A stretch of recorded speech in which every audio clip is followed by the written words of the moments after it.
प्रदूषण कम करने के मकसद से बीते हफ्ते दिल्ली सरकार ने राजधानी में नई मैन्युफैक्चरिंग इंडस्ट्री को लगाने पर रोक लगा दी है। इसके साथ ही मौजूदा यूनिट्स को भी शहर से बाहर जाने के लिए प्रोत्साहित किया जा रहा है। लेकिन फिलहाल कोरोना काल में पहले से ही बेहाल मैन्युफैक्चरिंग सेक्टर दिल्ली में कारोबार चलाना कई और वजहों से भी मुश्किल मान रहा है। हालांकि इनकी दलील है कि जिस प्रदूषण के लिए इनको जिम्मेदार माना जा रहा है उस लिस्ट में वो काफी नीचे है। आंकड़ों के मुताबिक पराली से इस साल प्रदूषण में अधिकतम योगदान 42% तक रहा। वहीं वाहनों से होने वाला प्रदूषण 18 से 39%, सड़कों की धूल का 18 से 38%, थर्मल पावर प्लांट्स का 3 से 11%, कंस्ट्रक्शन का 8%, जबकि मैन्युफैक्चरिंग का 2 से 29% रहा है।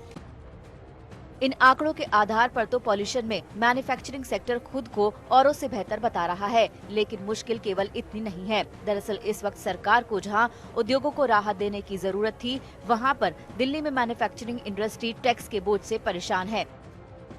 इनका दावा है कि एक साल में इंडस्ट्रियल प्रॉपर्टी टैक्स 3 से 4 गुना बढ़ा दिया गया है। डिस्पोजेबल चार्ज भी काफी ज्यादा बढ़ा दिए गए हैं। लाइसेंसिंग चार्ज तो 30 से 40 गुना बढ़ा दिया गया है। मिनिमम वेजेस ज्यादा हैं, जिनसे लागत बढ़ी है और प्रोडक्ट्स 10 से 20% महंगे हो गए हैं। डीपीसीसी चार्ज कई गुना बढ़ा दिए गए हैं और बिजली पानी का टैरिफ भी कई गुना बढ़ गया है।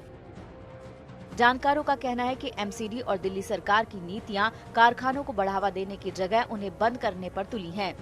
लगता है कि दिल्ली की एमसीडी ने दिल्ली गवर्नमेंट के साथ कंधे से कंधा मिला के इंडस्ट्री को परेशान करने में तुली हुई है, क्योंकि दिल्ली की एमसीडी ने पिछले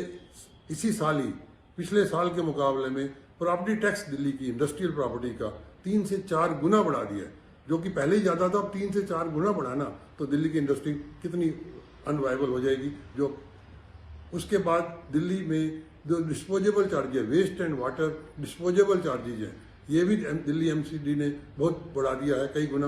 और लाइसेंसिंग चार्जेज, दिल्ली में इंडस्ट्रियल फैक्ट्री लाइसेंस लेने के चार्जेज वो 30 से 40 गुना कई गुना बढ़ा दिए। दरअसल पीएम की आत्मनिर्भर भारत और वोकल फॉर लोकल की अपील के लिए एमएसएमई सेक्टर पर बड़ा दारोमदार है।